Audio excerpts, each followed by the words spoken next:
مدینہ کا محافظ فخر الدین پاشا۔ یقیناً آپ اس نام کو پہلی بار سن رہے ہوں گے۔ یہ خلافت عثمانیہ کا وہ بہادر جنرل تھا جو اکیلا تنہا عرب باغیوں اور برطانیہ اور اس کے اتحادی افواج سے 72 دن تک لڑتا رہا، اور بعد میں برطانیہ نے اس کی بہادری اور دلیری سے متاثر ہو کر صحرائی چیتا یا ٹائیگر آف دی ڈیزرٹ کا خطاب دیا تھا۔ تاریخ اسے مدینہ کے محافظ کے نام سے یاد کرتی ہے۔ وہ خلافت عثمانیہ کا ایک بہادر جنرل تھا، لیکن جس چیز نے اس کی شخصیت اجاگر کی وہ تھا اس کا حضور صلی اللہ علیہ وآلہ وسلم سے تعلق اور عشق۔ پہلی جنگ عظیم کے دوران برطانیہ تقریباً ہر جگہ سلطنت عثمانیہ کے ہاتھوں شکست پہ شکست کھاتا جا رہا تھا، تو اس نے ایک چال سوچی۔ اس نے شریف مکہ حسین بن علی جو کہ حجاز کا گورنر تھا اپنے ساتھ اس لالچ پہ ملا لیا کہ جنگ کے اختتام پر اسے مسلمانوں کا خلیفہ بنایا جائے گا۔ شریف مکہ نے خلافت عثمانیہ کے خلاف بغاوت کر دی اور مکہ اور جدہ پر قبضہ کر لیا۔ اس کے بعد وہ مدینہ کی طرف بڑھا۔ اس کے ساتھ انگریز اور فرانسی فوجیں بھی تھیں، اور لارنس آف عربیہ نامی بدنام زمانہ جاسوس بھی تھا۔ اس جاسوس لارنس آف عربیہ پر ہم الگ سے ایک ویڈیو بنا چکے ہیں۔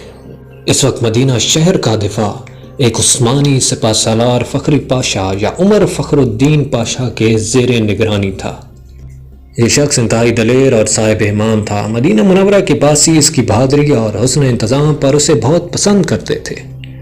عربوں کی غداری کی وجہ سے عثمانیہ کو شدید دھچکا لگا اور برطانیہ اور اس کے اتحاد بڑی تیزی سے عثمانیہ کے علاقوں کو اپنے قبضے میں لیتے جا رہے تھے۔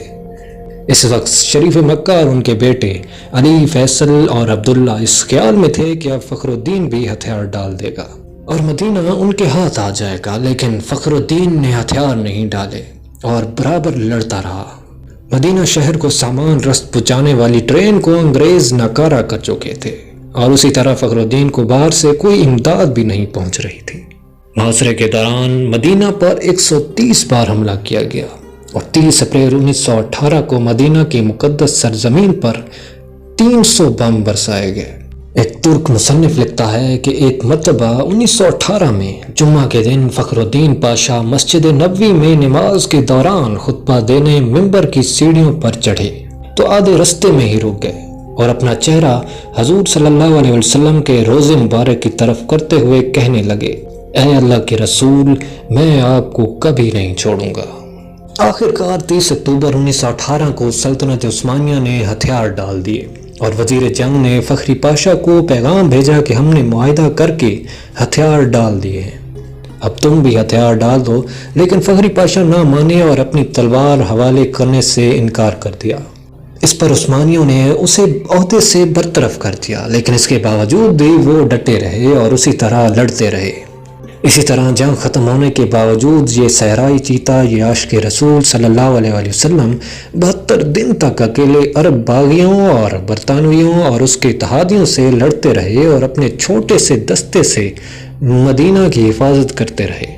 آخرکار اس کے اپنے ہی کچھ غدار ساتھیوں نے آ کر خود اس کو پکڑ کر دشمن کے حوالے کر دیا۔ فخر الدین 1921 کو دوبارہ رہائی ملنے کے بعد ترک کی افواج میں شامل ہو گئے اور یونان اور فرانسیسیوں کے خلاف جنگیں لڑیں۔ اس کے بعد وہ افغانستان میں ترکی کے سفیر بھی رہے۔ 22 نومبر 1948 کو دل کا دورہ پڑا اور اپنے خالق حقیقی سے جا ملے۔ ان کی خواہش کے مطابق انہیں استنبول میں دفن کیا گیا۔ ہماری دعا ہے کہ دشمنان اسلام کو ایک بار پھر فخر الدین پاشا جیسے کمانڈر کا سامنا کرنا پڑے۔ اللہ ہم سب کا حامی و ناصر ہو۔